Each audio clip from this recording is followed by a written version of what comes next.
What's up, everyone? Well, here at Bonsaify, we get a lot of questions from you guys about what soil mix we're using for our trees. So today, I'm going to go through 4 different soil components that we use and why.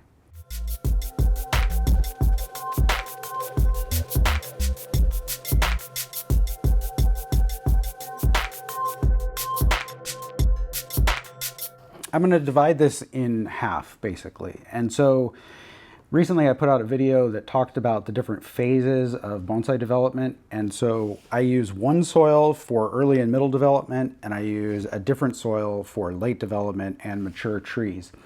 So there are reasons behind this, but it gets kind of complicated to explain all of the reasoning. Let's start with just the components. So for my early and middle development trees, I'm using a mix of perlite and cocoa coir, and it's usually about 80% perlite by volume and 20% cocoa coir, and it looks kind of like this. It's basically a matrix of perlite that has a little bit of organic matter in it. That means that it's not going to break down very quickly and plug itself up.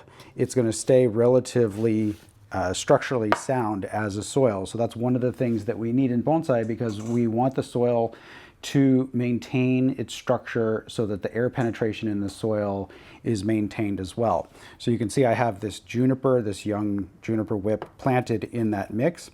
And I use that mix for pretty much all of my starters, all of my propagation and whatnot. This is a slightly larger particle of perlite, and it's sold as number 3 perlite in the US. In some places, this is the coarse perlite. Perlite grades are not consistent, so you just want to check the particle size before you buy it. I use this on the bottom of some of my containers, particularly where I have trees like Japanese black pines that I know want more air than they might get in this. And this would work fine by itself, but this helps, I think, a little bit in order to up the vigor of the plants and make sure that they're not sitting too soggy. Perlite itself actually absorbs water, so it's kind of like rock popcorn, essentially. They take a rock and they put it in a vacuum, and then it pops into these porous particles. They're very lightweight, which makes it really good to use in nursery settings because it makes it easier to pick things up and move them around.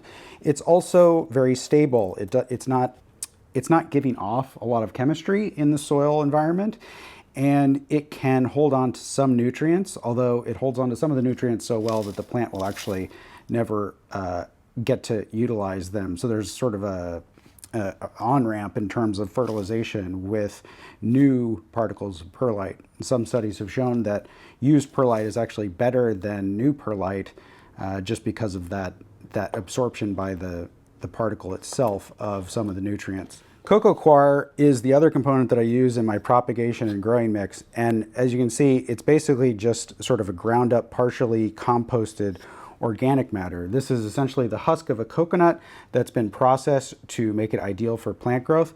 It's widely available, at least in the US and I think elsewhere around the world, and it's relatively inexpensive, which makes it a good component for nursery soils.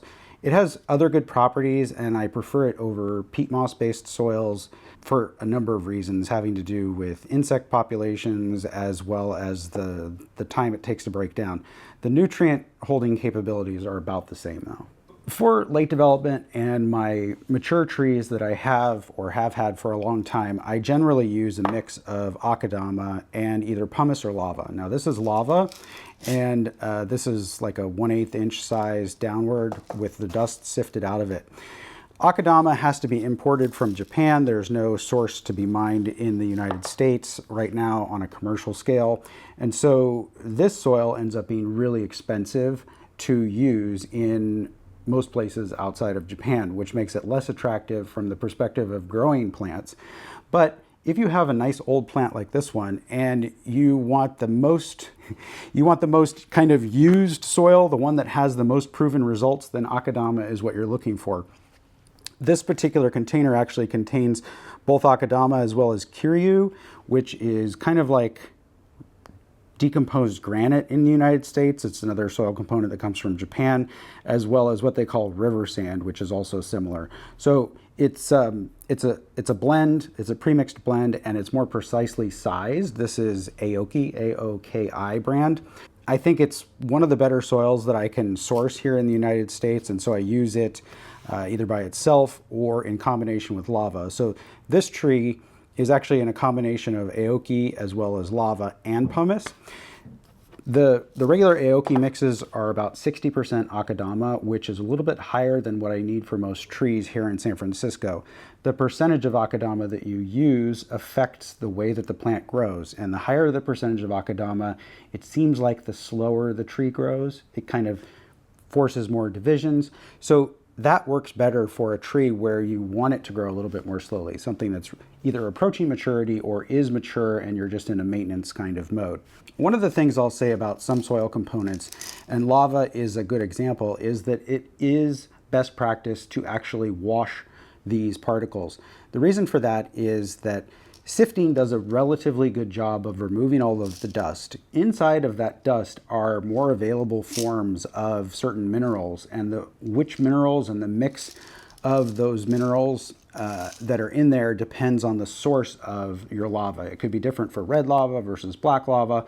That doesn't mean that one is better than the other. It just means that the mineral content is slightly different. In this lava, there might be components that you don't want available to your tree in high concentrations, but using it as a substrate won't allow those to be available in high concentrations unless it's already broken down. The breakdown of these particles over time is going to be extremely slow, and so as long as you remove the dust and the smaller particles from this, you have a relatively benign substrate.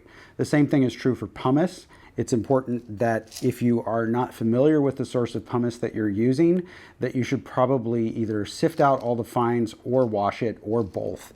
Some pumice sources can contain sodium, which is generally in higher than teeny tiny minute concentrations bad for your bonsai. All right, now that we've gone through that, let's take a look at a couple of the working properties of these two soil blends.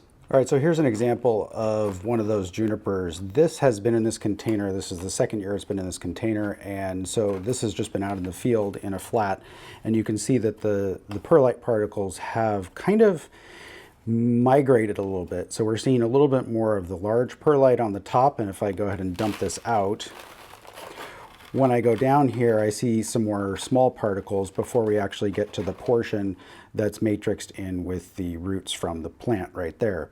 So there's a little bit of unevenness here in terms of the cocoa coir. So there's like a pocket right here that doesn't have quite as much coir in it.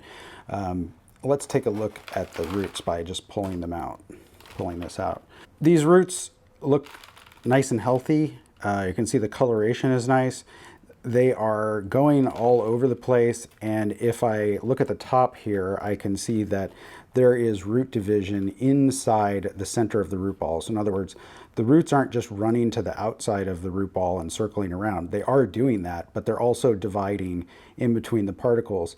If you're going to do your own soil tests, you want to make sure that you're seeing this kind of root division in between the individual particles when you're evaluating whether or not the substrate that you're testing has given you the results that you're looking for.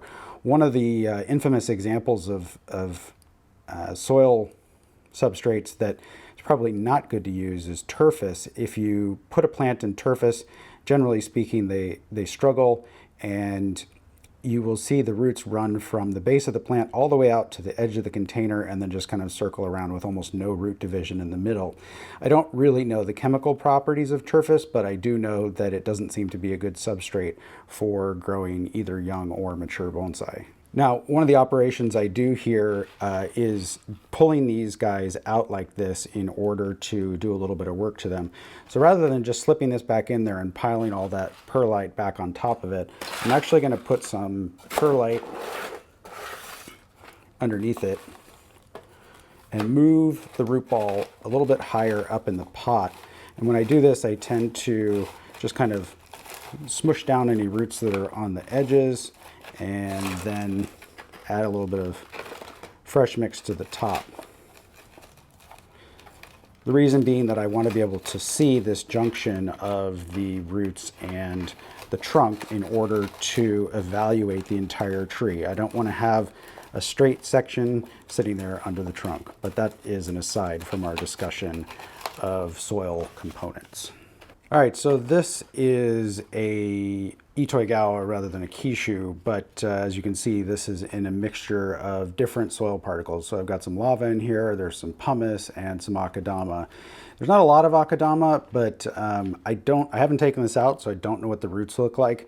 But what I do know is that this tree, in the same environment, now I can't control all of the various factors, but generally speaking, in the same growing operation, this tree is actually 2 years older than the one that I just pulled out of its container, and it's about the same size, so 2 years older from cutting. So let me dump this out and see what the roots look like. You can see there that, again, the larger particles have kind of migrated to the top, and these smaller particles are concentrated more around down closer to where the roots start dividing.